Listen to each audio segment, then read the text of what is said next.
কত বামা গণে করিবে তোমার ব্রত ভক্তিযুক্ত মনে। নারায়ণের বাক্যে লক্ষ্মী অতি হৃষ্ট মন, ব্রত প্রচারিতে মর্তে করিল গমন। মর্তে আসি ছদ্মবেশে ভ্রমে নারায়ণী, দেখিলেন বন মধ্যে বৃদ্ধা বসিয়া আপনি।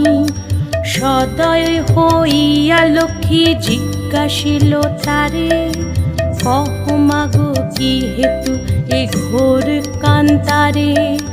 বৃদ্ধা কহে শোনো মাতা আমি অভাগিনী, কহিল সে লক্ষ্মী প্রতি আপন কাহিনী। পতি পুত্র ছিল মোর লক্ষ্মী যুক্ত ঘর, এখন সব ছিন্ন ভিন্ন